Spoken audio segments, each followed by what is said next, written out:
Y él ha venido literalmente a hablar de su libro. Ya os lo he mencionado antes, que ha publicado un libro que además hoy estamos sorteando 10 ejemplares físicamente y además luego dedicados por él, de su libro Big Data para CEOs y directores de marketing, que está mal que lo diga, pero no tengo nada que ver con él. Yo lo he leído, es muy bueno y totalmente recomendable. Él os va a decir que os lo recomienda, claro, que os lo va a decir, pero os lo digo yo, que por lo menos me lo he leído, que ya tiene mérito porque yo soy de letras. Él viene a hablarnos de su libro, pero sobre todo le dimos los deberes de que cerrara el evento de hoy, el Data Day de hoy, el 2019, haciendo un resumen, si puede, el pobre, en 15 minutos, quizás para quitarnos el desasosiego que haya podido crear el bombardeo de información que os hemos dado hoy en diferentes sectores y todo lo que se puede hacer, está por hacer, se está haciendo. Y quizás estéis ahí sentados diciendo, sí, pero esto ¿cómo se come? ¿Cómo me lo aplico yo a mi empresa, a mi negocio, ¿no? Quiero que me den unas pautas que tengo que hacer, por dónde empiezo, ¿no? Quizás estéis abrumados por la información y la idea es que él os dé unos pasos básicos, un mapa del tesoro que él dice, al que podáis volver y podáis consultar cuando no sepáis por dónde tirar. Pues bien, él es además una persona que se ha dedicado profesionalmente toda la vida al analytics y a cómo analizar datos para mejorar los procesos de negocio. Es experto en este tipo de cosas. Posee más de 15 años de experiencia en la aplicación de Big Data y Analytics, Advanced Analytics, CRM, estrategias de marketing e inteligencia de clientes y ha ocupado la posición de director o senior marketing en varias empresas como Accenture Analytics, Neometics, Equifax, etc. Además, también es fundador de Samurai Funnel y Data Science for Business y da clases en el máster de Big Data y Business Analytics de la EOI, de la Escuela de Organización Industrial aquí en Madrid. Él además, hay una de sus frases que me ha encantado del libro, que sale varias veces, al principio y a lo largo, ¿no? Y dice así, el Big Data no solo es tecnología. Y hoy está aquí para contarnos un poco más sobre ello. Recibamos con un aplauso, por favor, a Isaac González. Isaac, bienvenido.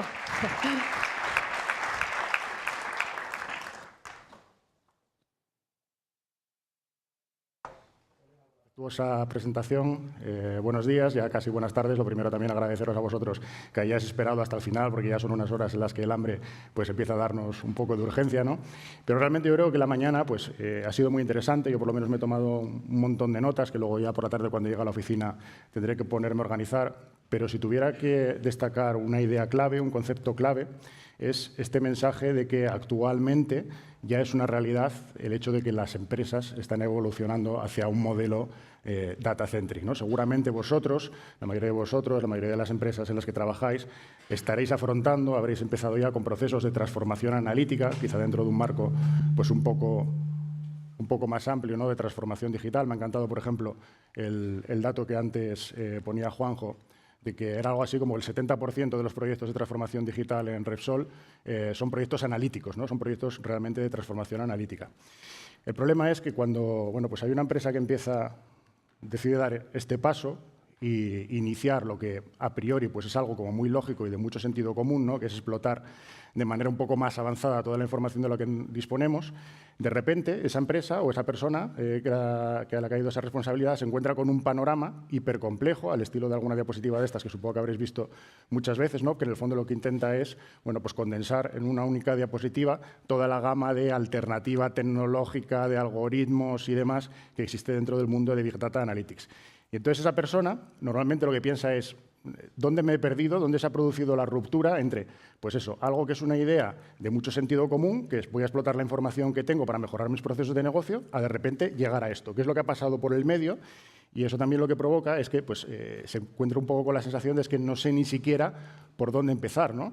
Cualquier tipo de decisión que vaya a tomar en este sentido parece que es un riesgo. Si decido contratar, por ejemplo, consultores para que me acompañen en este camino, pues bueno, es un riesgo porque siempre es meter a personal externo dentro de mi empresa que a lo mejor no conoce la cultura, no conoce los procesos o el negocio también como lo conocemos internamente. Pero por otro lado, si lo que hacemos es montar un equipo interno, pues tampoco deja de ser un riesgo porque tengo que empezar a incrementar el headcount sin todavía haber demostrado cuál es el beneficio real que puedo conseguir con todo esto, por no hablar ya de la parte de la tecnología, ¿no?, que uno cuando se decide por apostar finalmente por una tecnología, bueno, pues no es un tipo de decisión que puedas cambiar al mes si de repente aquello te has dado cuenta que no era lo más adecuado para para lo que tú querías conseguir, ¿no?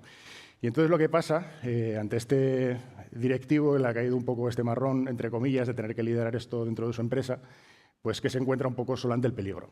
Tiene, por un lado, todas las expectativas y toda la presión de la alta dirección, con todas las expectativas que se le han generado de los diferentes eventos a los que ha ido, de la diferente gente que ha ido a contarle cosas, y por otro lado lo que tiene es el panorama hipercomplejo que decíamos antes y todos los riesgos que decíamos antes, ¿no?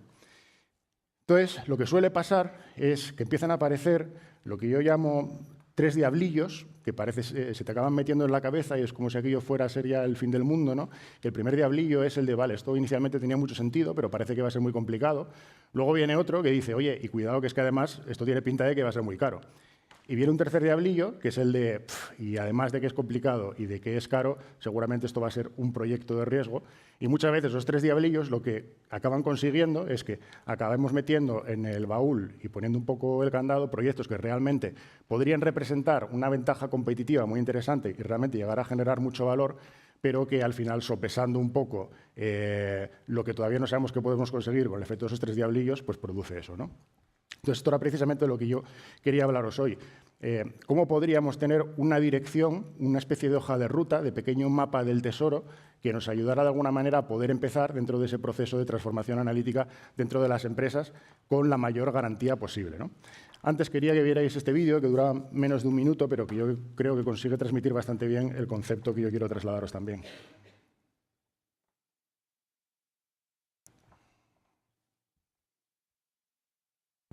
No tiene sonido, pero es una canción.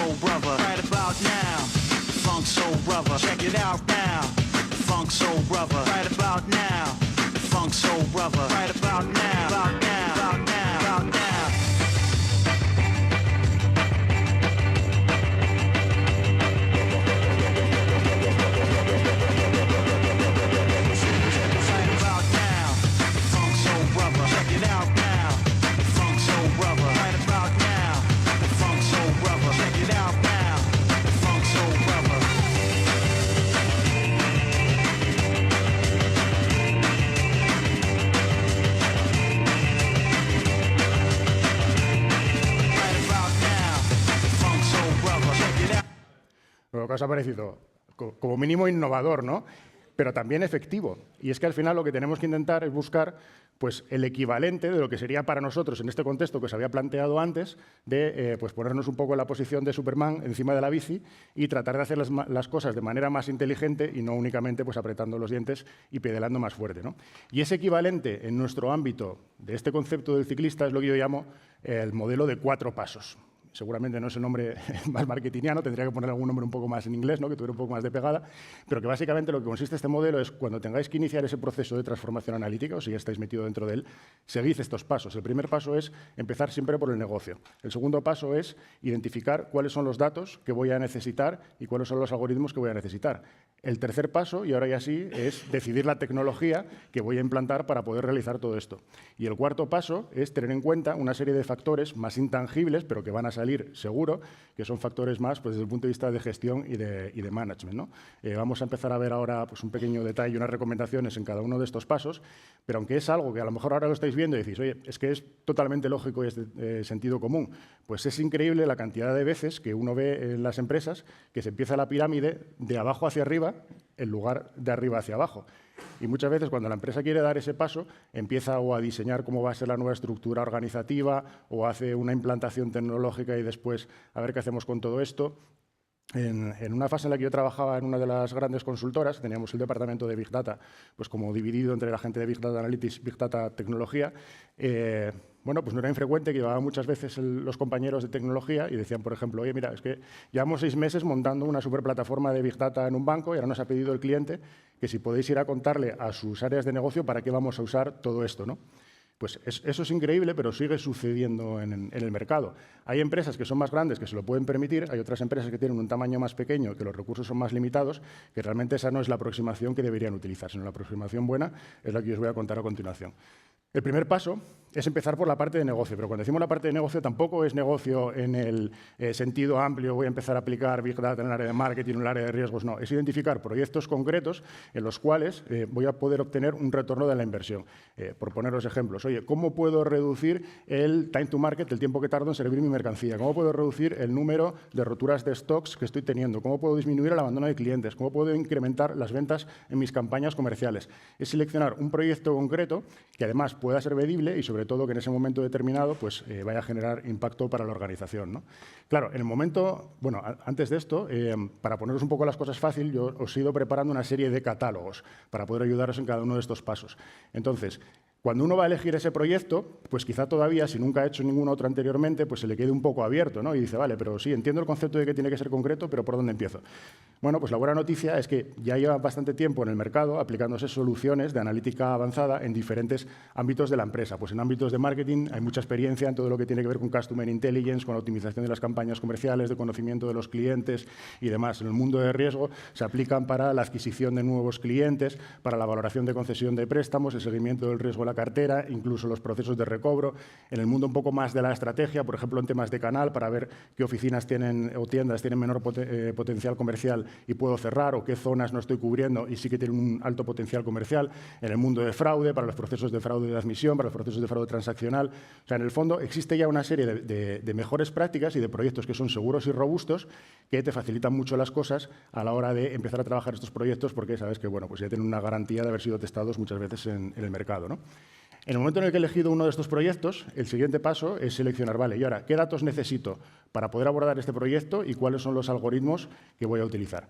Bueno, pues cuando tenga que seleccionar unos datos, de nuevo, pues podéis tirar del catálogo de datos, ¿no? Esto lo ha explicado mejor que yo Manuel antes, pero tenemos como los datos internos que tenemos dentro de la empresa, tanto en el mundo offline, todo lo que está en los data lakes, en los CRMs, en los RPs, demás, como el mundo online, todo el seguimiento de las cookies, las APIs internas y demás, y todos los datos externos que nos pueden proveer pues, empresas como Datacentric, referido también a ambos mundos, ¿no? Pues datos de geomarketing, de los censos y padrones, datos de riesgo de las empresas, de third party cookies, etc.